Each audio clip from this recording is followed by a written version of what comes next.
महाराष्ट्रातील पहिली वहिली नगर परिषद म्हणता येईल अशी धुळे जिल्ह्यातील दोंडाईचा नगर परिषद ही बिनविरोध नगराध्यक्ष पदाचे उमेदवार निवडून आले आहेत। या राज्याचे पणन व शिष्टाचार मंत्री जयकुमार राव यांच्या मातृश्री नयन कुंवर राव या ठिकाणी बिनविरोध झाले आहेत। आपण मंत्री साहेबांशी आपण बोलणार, काय सांगाल, काय बोलले सर? महाराष्ट्रामधली पहिली नगरपालिका जी बिनविरोध झाली आहे ती दोंडाईची झाली आहे। आमच्या आईसाहेब जे आहेत या चौथ्यांदा नगराध्यक्ष बनतात, ते 7 नगरसेवक हे सुद्धा बिनविरोध आलेत आणि हे यश हे देवेंद्र फडणवीस साहेबांचे जे राज्यामध्ये काम चालू आहे त्या यशाला पाहून लोकांनी पाठिंबा दिलाय, त्यांच्यावर विश्वास व्यक्त केला। मी देवेंद्र फडणवीस साहेब, रवींद्र चव्हाण साहेब, चंद्रशेखर बावनकुळे साहेब या सगळ्यांचे मनापासून अभिनंदन करतो।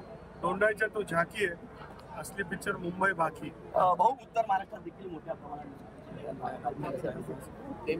धुळे जिल्ह्यामधल्या 4च्या 4 नगरपालिका या भारतीय जनता पार्टीच्या नगराध्यक्ष बनतील। 100% भाजपा हे धुळे जिल्ह्यामध्ये। आपल्याला माहिती आहे उत्तर महाराष्ट्र हा भारतीय जनता पार्टीचा बालेकिल्ला आहे आणि म्हणून तिथे सगळीकडे हा भाजपचं कमळ खिलणार आहे। पण यावेळेस वेगळं असं दिसणार आहे की महाराष्ट्रामध्ये सगळीकडे आपल्याला भारतीय जनता पार्टीचं कमळ दिसेल, कारण देवेंद्र फडणवीस साहेबांचं देवाभाऊचं काम आहे।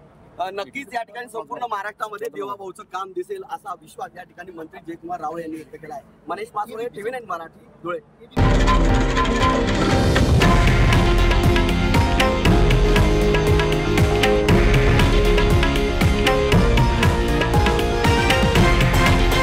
हे आहे देशातील नंबर 1 न्यूज नेटवर्क आणि आपण पाहत आहात TV9 मराठी, एकमेव।